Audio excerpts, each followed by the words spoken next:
माणिक ने अपनी आंखें फिर बंद की और मन में सोचा कि आज की रात उसकी आखिरी रात है। ये चीता मुझे मारकर ही रहेगा। वो अपनी आखिरी सांसें गिनते हुए आंखें बंद करके बैठ गई। वो चीता शांति से आगे आया और माणिक के पास आकर बैठ गया। चीते को अपने पास बैठा हुआ महसूस करके माणिक दादी ने आंखें खोलकर देखा तो वो चीता किसी बच्चे की तरह उसे देख रहा था। चीते की आंखों में कोई खौफ नहीं था।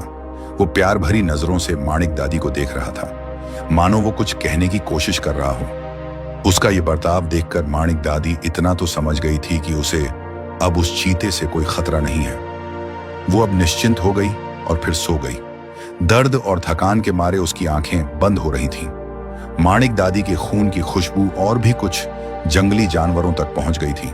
सियार, जंगली सुअर, भेड़िया एक एक करके माणिक दादी को खाने को उस पेड़ के पास आ रहे थे, लेकिन चीता सिर्फ घुर्राकर उन्हें भगा रहा था। पूरी रात चीता निगरानी कर रहा था और उसने माणिक दादी को बाकी जानवरों से सुरक्षित रखा था। सुबह हो गई और माणिक दादी ने देखा कि चीता उसके पास ही बैठा है। चीता उसकी निगरानी कर रहा है। यह देखकर माणिक दादी को बहुत आश्चर्य हुआ। उसने उठने की कोशिश की, लेकिन वो उठ नहीं पा रही थी। ऐसे ही 2 दिन बीत गए और अब गांव में खबर फैल गई कि माणिक दादी जंगल से नहीं लौटी हैं। गांव वाले माणिक दादी के घर के पास जमा हो गए। शिशुपाल केशव के साथ गांव के सरपंच, बिंदिया और बाकी सब भी बातें करने लगे कि माणिक दादी कहां गई होगी। शिशुपाल ने कहा, ऐसा तो आज तक कभी नहीं हुआ कि माणिक दादी जंगल में गई हों और वापस नहीं आई हों। केशव ने कहा, हाँ, लेकिन अब वो कितनी बूढ़ी हो गई है। मुझे तो डर लग रहा है कि कहीं किसी जंगली जानवर ने उन पर हमला ना कर दिया हो। केशव की बात सुनकर सरपंच जी सोच में पड़ गए और कहा, कुछ सालों पहले माणिक दादी के पति भी ऐसे ही गायब हो गए थे। एक दिन वो जंगल में जड़ी बूटी लेने के लिए गए थे और वापस ही नहीं आए। उनकी तो लाश भी नहीं मिली थी। ये सुनकर सब सन्न रह गए। अगर माणिक दादी के साथ ऐसा कुछ हुआ होगा तो ये सोचकर सबका दिल बैठने लगा। सबसे ज्यादा चिंता तो बिंदिया को होने लगी। माणिक दादी के बारे में सोचकर उसके माथे पर पसीने की बूंदें आ गईं। उसे लग रहा था कि उसके लिए कोई खास जड़ी बूटी लेने के लिए माणिक दादी गई थी। अगर वो ये बात सबको बताती तो उसकी सास और पति उसे ही दोष देते, इसलिए वो चुप रही। लेकिन मन ही मन उसे माणिक दादी की बहुत चिंता हो रही थी और वो प्रार्थना कर रही थी कि माणिक दादी ठीक हों। थोड़ी देर सोचकर सरपंच जी ने कहा कि हम कुछ मर्द जंगल में जाकर देखते हैं। ये सुनकर एक गांव वाले ने कहा कि क्या हमारा जंगल में जाना सही रहेगा। उस पर शिशुपाल ने कहा, क्यों नहीं, आज तक हम सब की बीमारी का इलाज माणिक दादी ही करती आई हैं। अब अगर उन्हें हमारी मदद की जरूरत होगी तो हमें उनकी मदद करनी ही चाहिए। हम ऐसे डर के मारे हाथ पर हाथ धरे नहीं बैठ सकते। ये सुनकर गांव के कुछ हट्टे कट्टे लोग लाठी काठियों के साथ आगे आए। उन्होंने कहा कि हम सब मिलकर जाएंगे तो जंगली जानवर हमारा कुछ नहीं बिगाड़ पाएंगे। उनका ये जोश देखकर सरपंच जी के साथ शिशुपाल, केशव और बाकी सब जंगल में जाने लगे। जो डर रहे थे वो अपने अपने घर वापस चले गए। बहुत सारे मर्द हाथों में लाठियां लेकर एकजुट होकर जंगल की ओर बढ़ने लगे। कुछ देर के बाद सब जंगल में पहुंच गए, लेकिन उन्हें माणिक दादी कहीं दिखाई नहीं दे रही थी। सब एक साथ थे, इसलिए किसी को डर नहीं लग रहा था। यह देखकर सरपंच जी ने कहा कि यहां तो माणिक दादी कहीं नहीं है, हमें जंगल के और अंदर जाकर देखना चाहिए। सब जंगल के और अंदर चले गए और थोड़ी दूर जाने के बाद उन्होंने देखा कि माणिक दादी थकी हारी एक पेड़ के नीचे बैठी हुई थी और उसके पास एक बड़ा सा चीता बैठा हुआ था। उस चीते को देखकर शिशुपाल ने कहा, यह चीता जरूर हमारी माणिक दादी को मार डालेगा। इसकी वजह से ही माणिक दादी घबरा कर बैठी होंगी। अगर वो जरा भी हिलेंगी तो चीता उन पर हमला कर देगा। सरपंच जी आगे आए और उन्होंने कहा कि हमें सावधानी से आगे बढ़ना पड़ेगा। हमारी जरा सी लापरवाही कहीं माणिक दादी को मुसीबत में न डाल दे। केशव ने सरपंच जी की बात को दोहराते हुए कहा, हाँ, आप ठीक कह रहे हैं। हमें इस चीते को पहले दूर भगाना पड़ेगा, लेकिन एक बात समझ नहीं आ रही कि यह चीता माणिक दादी के पास इतनी शांति से कैसे बैठा है। वो सब बाद में सोचेंगे, पहले माणिक दादी को उस चीते से दूर करना पड़ेगा। ऐसा कहकर सरपंच जी धीरे धीरे आगे आने लगे। उनके पीछे सब आ रहे थे। सबने अपने हाथों में लाठियां कसकर पकड़ रखी थी। सब आगे आने लगे और उन्हें देखकर चीता गुर्राने लगा।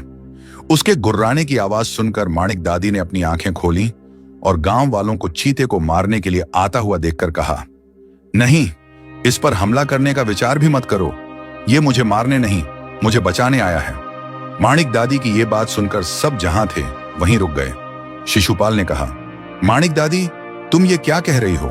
एक चीता और तुम्हें बचाने आया है, ऐसा कैसे हो सकता है?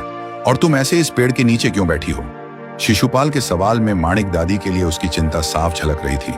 सब गांव वाले अपनी चिंता में उसे ढूंढने आए हैं, यह जानकर माणिक दादी को अच्छा लगा।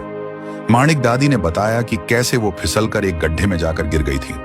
सबने देखा कि माणिक दादी का पैर टूटा हुआ है। सरपंच जी ने पूछा, लेकिन ये चीता ये तुम्हारे पास बैठकर क्या कर रहा है?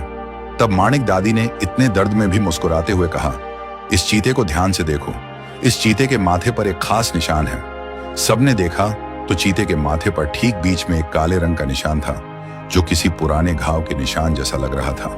निशान देखकर केशव ने पूछा, इस निशान में ऐसा खास क्या है माणिक दादी, और तुम्हें इस चीते से डर नहीं लग रहा है? केशव के इस सवाल का जवाब देते हुए माणिक दादी कहने लगी कि एक बार इंसान उस पर किए हुए एहसानों को भूल सकता है, लेकिन जानवर कभी नहीं भूलता है। यह चीता भी उस पर किए हुए एहसानों को नहीं भूला है। माणिक दादी की यह बात सुनकर सब और उलझ गए। माणिक दादी ने अब विस्तार से बताना शुरू किया। कुछ सालों पहले माणिक दादी अपने पति के साथ जंगल में गई हुई थी। तब उन दोनों ने देखा कि लोहे के एक जाल में चीते का एक छोटा सा बच्चा फंसा हुआ है। दोनों भागकर उसके पास गए। दादी के पति ने कहा कि किसी शिकारी ने जाल बिछाया होगा। आजकल चीतों को भी शिकारी पकड़कर दूर के शहरों में जाकर बेचते हैं। पैसों के लालच में किसी शिकारी ने इस छोटे बच्चे को अपने परिवार से दूर कर दिया है। फिर दोनों ने मिलकर बहुत मेहनत से उस जाल को तोड़ा और उस छोटे चीते को उस जाल से बाहर निकाला। उस चीते के माथे पर चोट आई थी, जिस पर माणिक ने जड़ी बूटी लगाई। वो छोटा चीता दोनों को प्यार भरी नजरों से देखने लगा, मानो वो उनका धन्यवाद कर रहा हो। तभी वहां शिकारी आ गया और चीता भाग गया। शिकारी ने माणिक के पति से झगड़ा किया और कहा कि उसकी वजह से बहुत नुकसान हुआ है, वो माणिक के पति को नहीं छोड़ेगा। उसके बाद एक दिन जब माणिक का पति अकेला जंगल में आया था, तब शिकारी ने उसे मार डाला और उसकी लाश को भी ठिकाने लगा दिया। ये सब माणिक को उस समय पता चला जब वो अपने पति को ढूंढने आई थी, लेकिन गांव वालों के मन में कोई डर न बैठ जाए, इसलिए उन्होंने किसी को कुछ नहीं बताया था। ये वही चीता है जो बरसों पहले हमें मिला था। 2 दिनों पहले जब मैं यहाँ अकेली बैठी हुई थी, तब कई जंगली जानवर मेरे आसपास आ रहे थे। तब इस चीते ने ही उनसे मेरा रक्षण किया है। आज इस चीते ने कई सालों पहले की बात को याद रखते हुए अपने एहसानों को चुकाया है। ये सब सुनकर गांव वाले पीछे हो गए। चीता समझ गया कि वो सब उसे मारने नहीं आए हैं और अब माणिक दादी भी सुरक्षित हैं। चीता धीरे से उठा और एक बार फिर से उसने माणिक दादी की तरफ उन्हीं नजरों से देखा जैसे उसने पहले देखा था। माणिक दादी की तरफ देखकर उसने अपनी गर्दन झुकाई और झट से एक छलांग मारकर दूर झाड़ियों के पीछे चला गया। गांव वालों ने मिलकर माणिक दादी को सहारा दिया और उसे लेकर गांव में आ गए। कुछ दिनों के इलाज के बाद माणिक दादी ठीक हो गई, लेकिन एक चीते ने उस पर किए हुए एहसानों का बदला इतने सालों के बाद चुकाया। इस बात की चर्चा गांव में सालों तक होती रही।